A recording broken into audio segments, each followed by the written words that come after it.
Salut! Eu sunt Marian și nu pot să mănânc nachos simplu. Am nevoie de topping-uri de fiecare dată pentru că altfel nu mi se pare că au gust.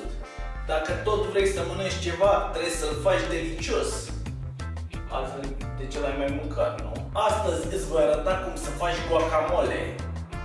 Asta înseamnă că e cazul să îți scoți avocado din sandvișuri, să renunți să mai mănânci avocado cu ofierte sau oricum ai mâncat tu avocado, că ai auzit că e pe trend.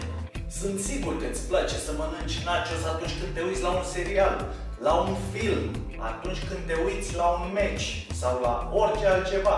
Dar, după ce îți voi arăta rețeta mea de guacamole, vei mânca nachos în timp ce mănânci mâncare. Să-ți arăt de ce ingrediente ai nevoie pentru guacamole perfect. Avocado, am aici 4.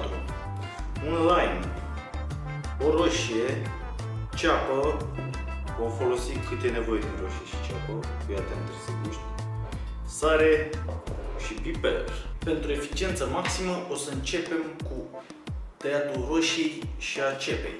Trebuie tăiate foarte mici, bucățelele trebuie să fie mici.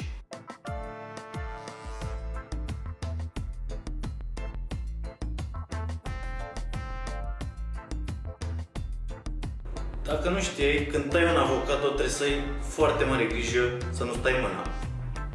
Cel mai bine o faci pe un tocător.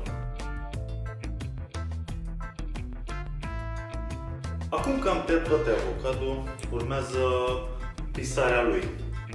Mulți aleg blenderul. Eu îți recomand să nu folosești blenderul. Poți să folosești o furculiță și apeși ca să fie și bucăți. E mai aromat, e mai bun. Mie așa îmi place.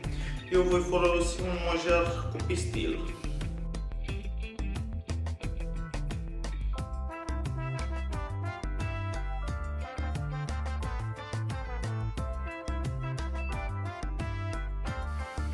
Am terminat de pisat tot avocado. Au mai rămas și bucăți, cum ziceam. Acum e timpul să punem niște roșii, foarte multe, niște ceapă, zeamă de la lime și sare și piper. Și gustăm până iese perfect. Nu te oprești până nu faci un guacamole perfect, dacă te-ai uitat la rețeta mea.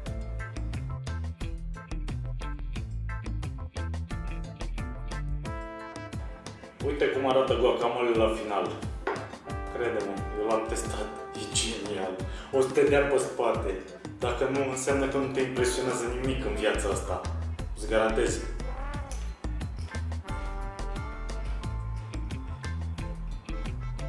E perfect.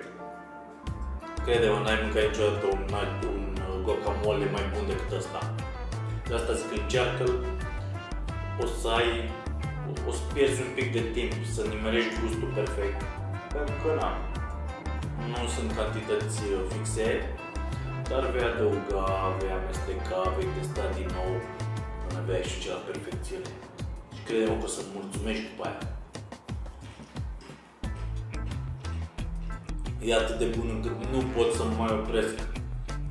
De asta e timpul să mă duc și eu să mă uit la un serial sau ceva încât să pot să mănânc nachos. Ce-ți rămâne ție de făcut? Dacă ți-a plăcut rețeta, dai un like, te abonezi, activezi clopoțelul și vei primi notificări de fiecare dată când postez o nouă rețetă. Și crede-mă, e mișto, e tare, e gustos, e delicios. Trebuie să încerci. Nu fi leneș. Încearcă.